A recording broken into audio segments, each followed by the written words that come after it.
Chers amis, je vous retrouve avec plaisir pour cette étude du livre de l'Apocalypse. Et ce que j'aimerais aborder avec vous et qui occupera quelques entretiens, c'est la structure de ce livre. Alors nous avons déjà un élément de structure qui n'est pas négligeable, c'est que l'ensemble du livre de l'Apocalypse n'est qu'une vision. Et nous aurons l'occasion de revenir là-dessus et de réaliser à quel point cette notion est importante. La plupart des prophètes qui ont écrit dans l'Ancien Testament, au moins pour ceux qui ont de longs livres, ont eu plusieurs visions. Mais ici, nous avons un livre de 22 chapitres et qui n'est qu'une seule vision. Alors, nous allons essayer de voir comment est bâti ce texte. Et l'ossature de ce texte, les éléments principaux que nous allons rencontrer sont des septenaires, c'est-à-dire des ensembles de 7 éléments qui se déroulent l'un après l'autre. Nous avons 4 de ces septenaires, les 7 églises, les 7 sceaux, les 7 trompettes et les 7 coupes. Ces 4 septenaires vont occuper une bonne partie de l'Apocalypse, mais pas tout. Et les églises occupent les chapitres 2 et 3, les sceaux occupent les chapitres 6 et jusqu'au premier verset du chapitre 8, les trompettes occupent du chapitre 8, verset 7, jusqu'à la fin du chapitre 11, et les 7 coupes occupent le chapitre 16. Il y a des trous, et nous allons d'abord essayer de comprendre comment se comblent ces trous. Et une bonne partie de ces trous entre les septenaires est due en réalité aux introductions aux septenaires. Alors, j'aimerais que nous commencions avec un premier schéma où nous allons figurer ces 4 septenaires sous la forme de 4 rectangles.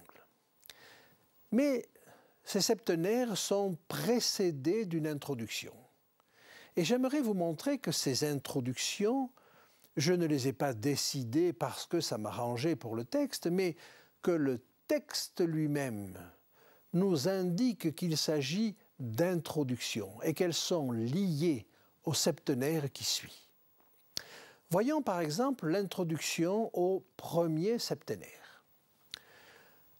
Quand Jean est interpellé pour la première fois, il entend une voix. Je vous propose de le lire au chapitre 1er. Moi, Jean, votre frère, qui ai part avec vous à la tribulation et au royaume et à la persévérance en Jésus, j'étais dans l'île appelée Patmos à cause de la parole de Dieu et du témoignage de Jésus.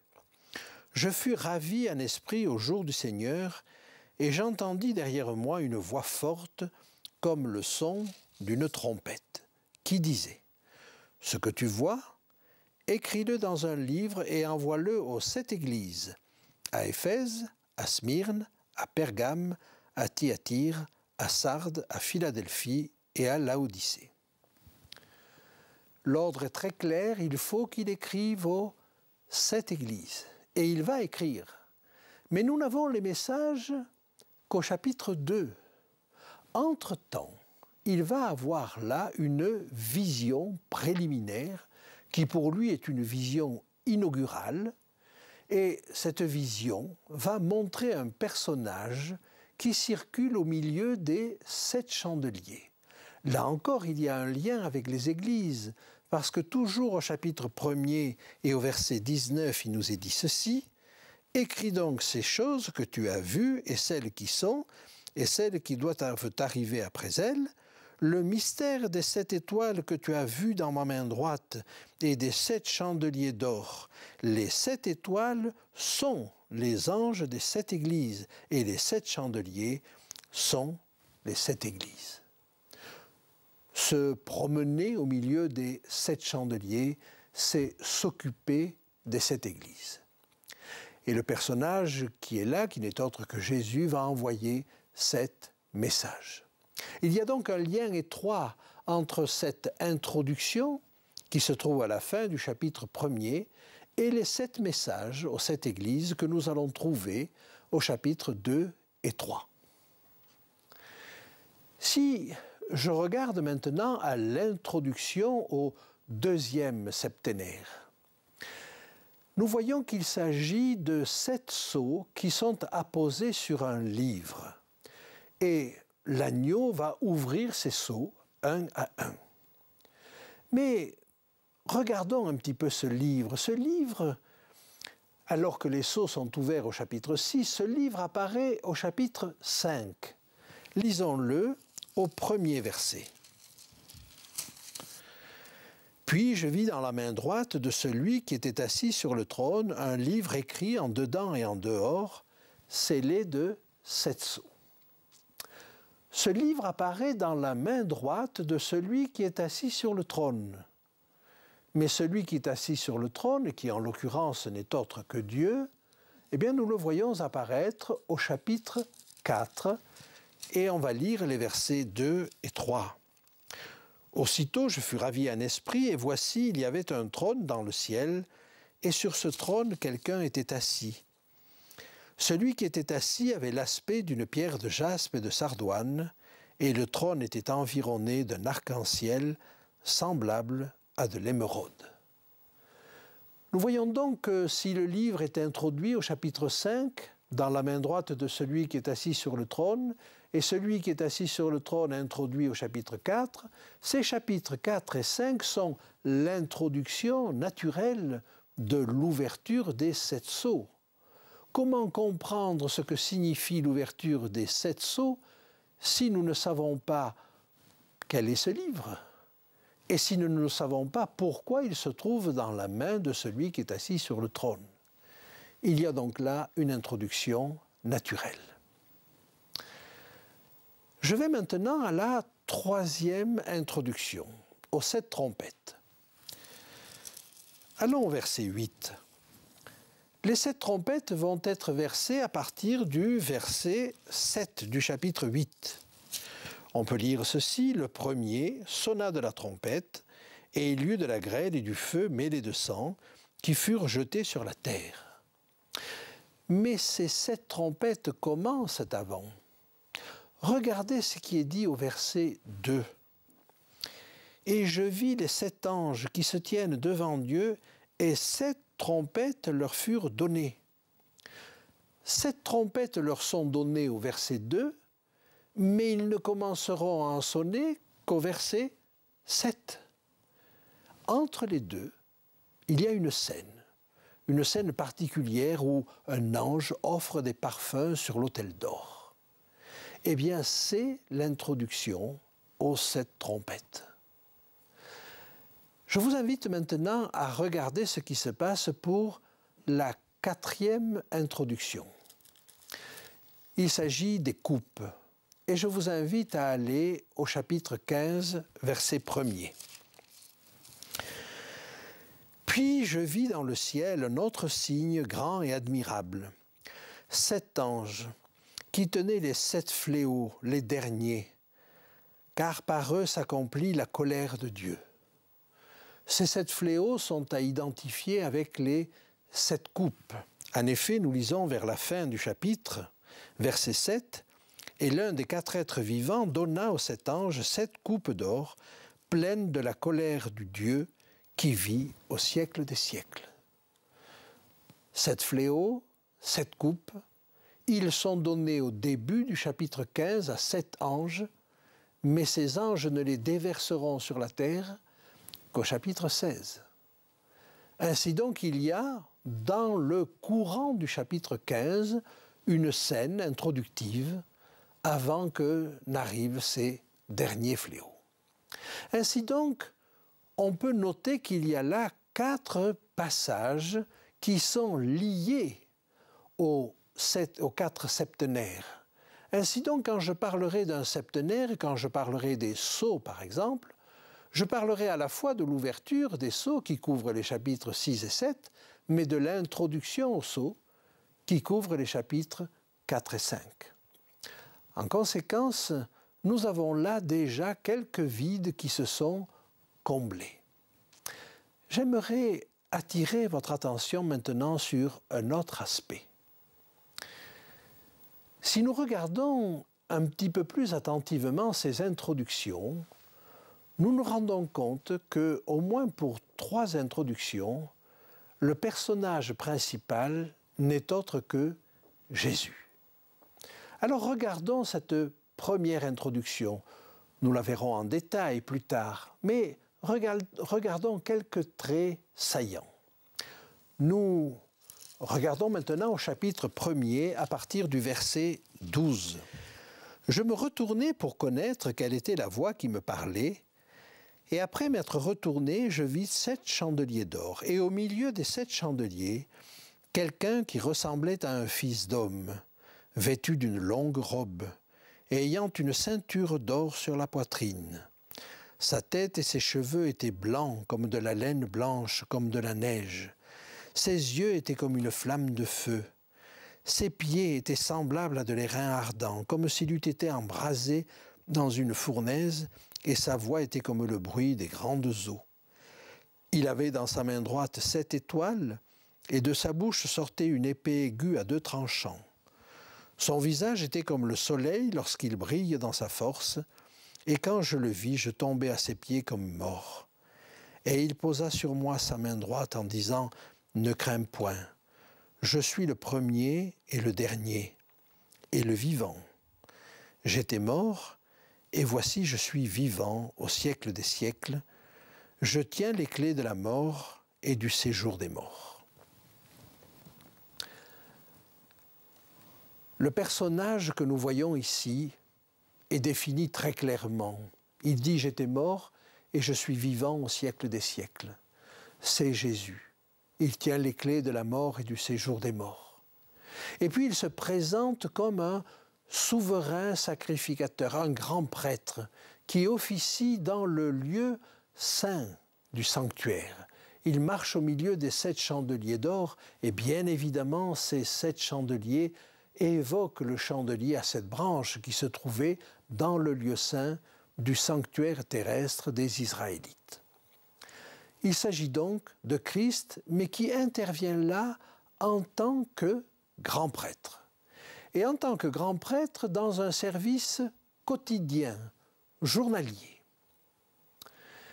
Je vous propose maintenant d'aborder la deuxième introduction, celle des 7 sceaux, qui se trouve donc au chapitre 4 et 5 du livre. Et c'est au chapitre 5 qu'apparaît l'agneau.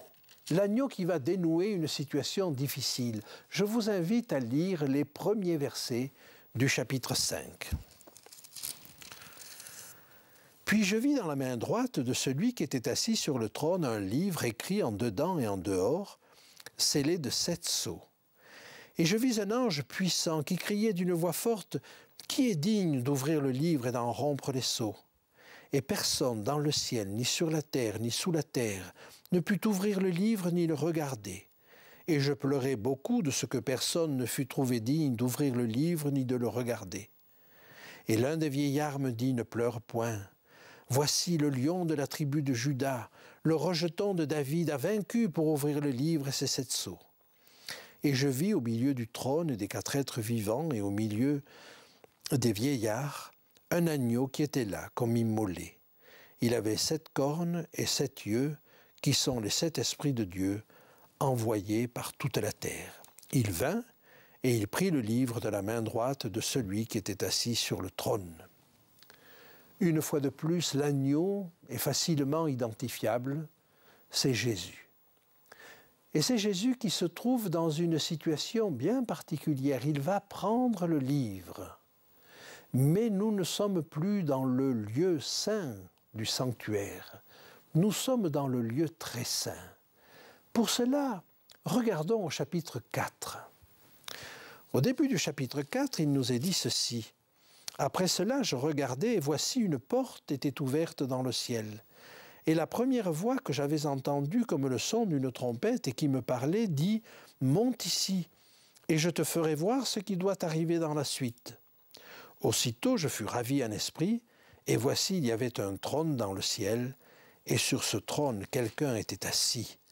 Celui qui était assis avait l'aspect d'une pierre de jaspe et de sardoine, et le trône était environné d'un arc-en-ciel semblable à de l'émeraude.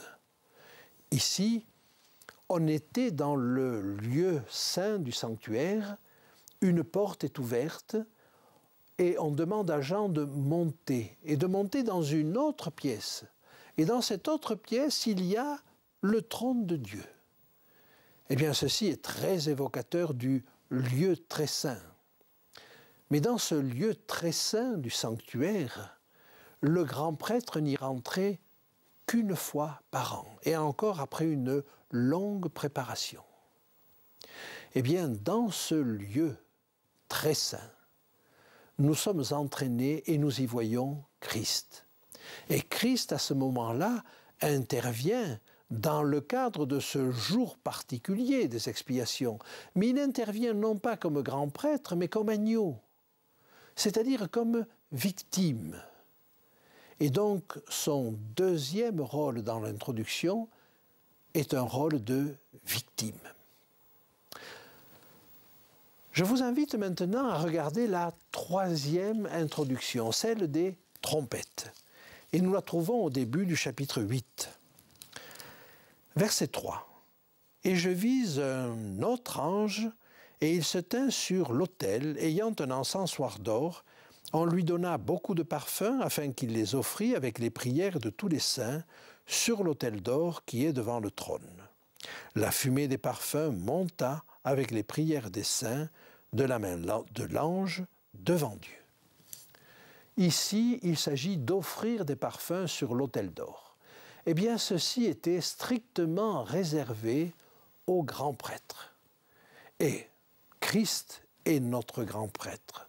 Le seul personnage qui soit à même, qui ait le droit de faire cela, c'est le grand prêtre, et donc c'est Jésus.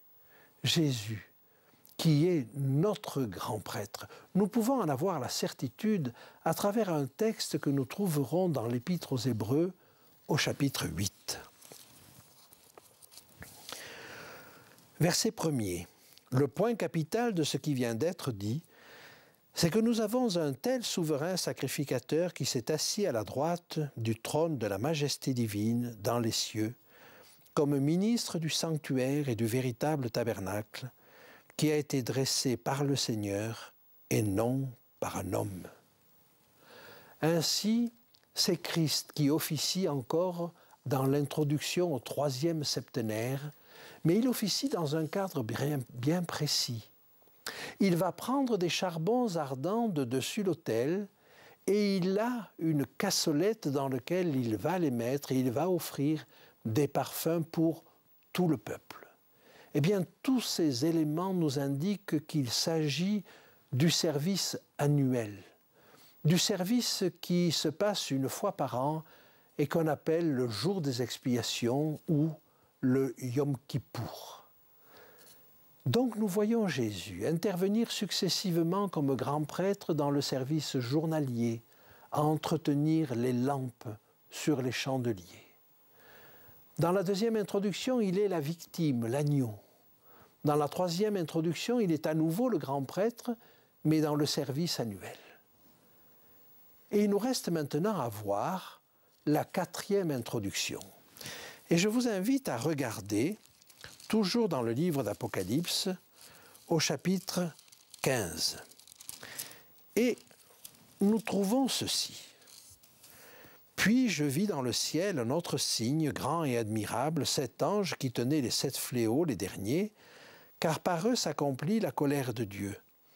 Et je vis comme une mer de verre mêlée de feu, et ceux qui avaient vaincu la bête et son image et le nombre de son nom, debout sur la mer de verre, ayant des harpes de Dieu. Ici, le personnage principal n'est plus Jésus, c'est une foule. Et on peut se demander pourquoi. Eh bien, c'est assez simple. En réalité, cette foule, c'est le résultat de l'œuvre de Jésus. L'œuvre d'intercession qu'il mène dans le sanctuaire a pour but, a pour fruit, un peuple.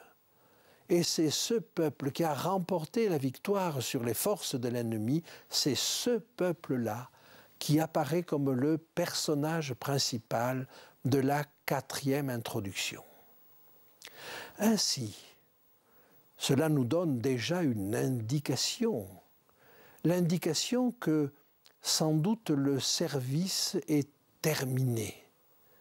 Et le détail de l'étude va nous le confirmer.